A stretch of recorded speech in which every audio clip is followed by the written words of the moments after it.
कक्षा 5वीं, विषय हिंदी। प्यारे बच्चों, हमने अपना पाठ 2 फसलों के त्यौहार रिवाइज कर लिया था। बेटा इसकी वर्कशीट भी मैंने आपको करवा दी है।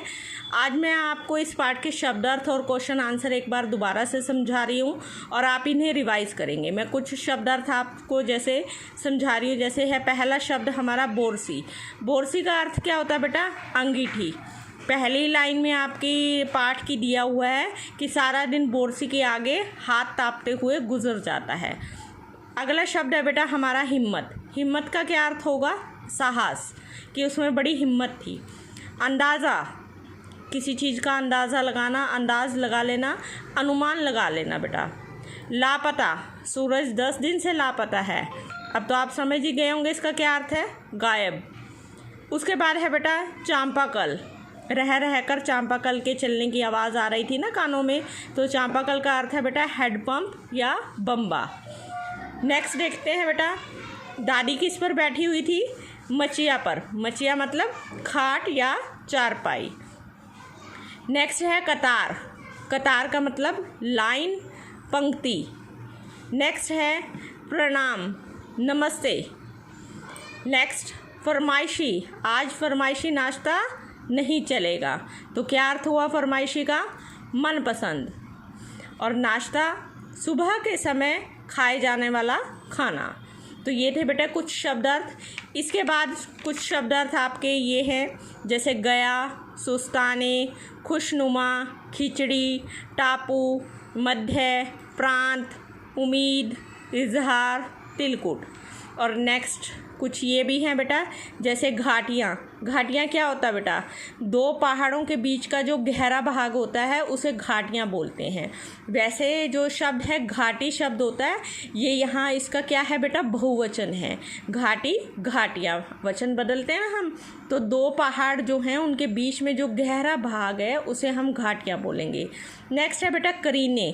करीने से बुहारा हुआ था, क्या तरीके से बुहारते हैं ना, झाड़ू लगाते हैं, उसे बोला है। प्रथा, रिवाज, ये दोबारा फिर से आ गया करीने। नेक्स्ट है खरीफ। एक फसल का नाम आया था बेटा बीच में आपके। कौन सी होती है खरीफ की फसलें? आपको वर्कशीट में भी मैंने क्वेश्चन करवाया था। चावल और अरहर, जिसे धान भी बोलते हैं ना आप, तो वो हमारी खरीफ की फसलें हैं। जश्न, उत्सव, नृत्य, नाच, आशीर्वादी, शुभ। तो ये हैं बेटा हमारे शब्दार्थ। इसके बाद है बेटा हमारे प्रश्न उत्तर। देखिए पहला प्रश्न है खिचड़ी से क्या मतलब है। अगर हम ध्यान से समझें इस पाठ को, जो हमारा पाठ है उसमें खिचड़ी से क्या मतलब निकाला गया है। तो खिचड़ी का मतलब क्या होता है? जो कई अनाज होते हैं जैसे बाजरा, चावल, दाल, इनको मिलाकर जो बनाए जाने वाला पकवान होता है उसे हम खिचड़ी कहते हैं। और इसकी फर्स्ट लाइन में ही बेटा आपके क्वेश्चन में दिया हुआ था, ऐसन ज़्यादा खिचड़ी के समय नहीं, कब पहले कभी नहीं देखो। तो उसका अर्थ है यहाँ पर खिचड़ी का मतलब बेटा मकर संक्रांति के त्यौहार से है। खिचड़ी जो इस पाठ में शब्द आ रहा है उसका जो सही अर्थ है वो है हमारा मकर संक्रांति के त्यौहार से। पर खिचड़ी क्या होती है या खिचड़ी से क्या मतलब है? तो कई अनाजों को मिलाकर बनाए जाने वाला जो पकवान होता है उसे हम खिचड़ी कहते हैं। अगला प्रश्न देखिए क्या है कि अगर कभी सूरज बिल्कुल न निकले तो क्या होगा। तो आप अंदाज़ा लगा सकते हैं कि अगर सूरज नहीं निकलेगा तो क्या होता है। आप सर्दियों में देखते हैं ना, जब सूरज नहीं निकलता तो क्या होता है, समय सूरज ना निकलने से हमें परेशानी तो होती है, धूप नहीं मिलती हमें, चारों तरफ अंधेरा सा रहता है, अंधकार छाया रहता है और जो समय होता है उसका पता नहीं लग पाता, जिससे जो हमारा जीवन है, जो हमारे रेगुलर दैनिक जो गतिविधियां हैं वो हमारे प्रभावित भी होती हैं। तो इस तरह से आप इस क्वेश्चन का आंसर दे सकते हैं और इसे जो मैंने लिखवाया उसे इस तरह से भी याद कर सकते हैं। नेक्स्ट पेज पर चलते हैं बेटा हम अपने।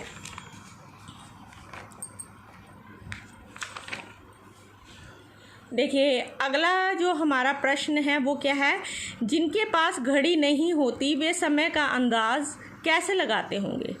अब आप स्कूल में आते हैं, आपके पास अगर घड़ी नहीं है तो वो आप अंदाज़ कैसे लगाते हो? पीरियड की बेल से। पर जब पहले लोगों के पास घड़ी नहीं होती थी तो वो सूरज की दिशा को देखकर ही समय का अंदाज़ा लगा लेते थे कि सूरज इस समय यहाँ पर है तो इतना समय हुआ है, सूरज की दिशा यहाँ पर है तो इतना समय हुआ है। तो जिनके पास घड़ी नहीं होती बेटा वो इस तरह से अंदाज़ा लगा लेते हैं। नेक्स्ट जो प्रश्न है बेटा, नेक्स्ट पेज पर चलते हैं। तुम्हें कौन सा त्यौहार अच्छा लगता है और क्यों? अब ये क्वेश्चन का आंसर वैसे तो आप सभी अपने ढंग से दे सकते हैं कि आपको कौन सा त्यौहार अच्छा लगता है। ज़रूरी नहीं है कि सभी बच्चों को होली का ही त्यौहार अच्छा लगे, या उनको दिवाली भी अच्छी लग सकती है। अब जैसे कल त्यौहार था रक्षाबंधन का, हो सकता है आप सभी को रक्षाबंधन का त्यौहार अच्छा लगता हो। तो आप इस क्वेश्चन का आंसर अपने ढंग से भी दे सकते हैं कि आपको कौन सा त्यौहार अच्छा लगता है और फिर क्यों लगता है ये भी हमें बताना है।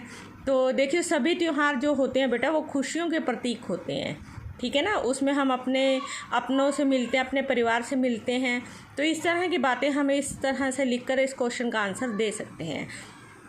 अगला प्रश्न है बेटा, तिल का किन किन रूपों में इस्तेमाल होता है? अब देखिए पाठ के बीच में बहुत जगह तिल शब्द आया कि तिल का जो इस्तेमाल है, प्रयोग है, वो कहाँ कहाँ करते हैं।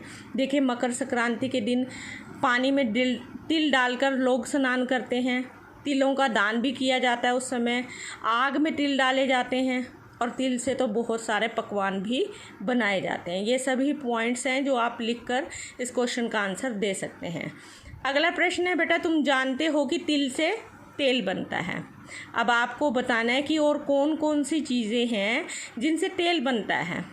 यहाँ पर मैंने कुछ नाम लिख दिए हैं, अगर आपको इनके अलावा भी कुछ नाम पता हैं तो आप उन्हें भी लिख सकते हैं।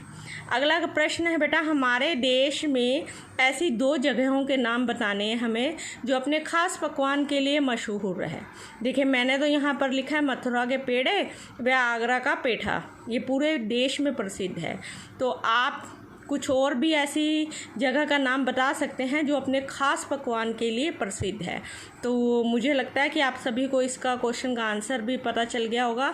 अगर ये मथुरा के पेड़े और आगरे का पेठा नहीं लिखना तो आप कुछ और भी यहाँ पर मेंशन कर सकते हैं।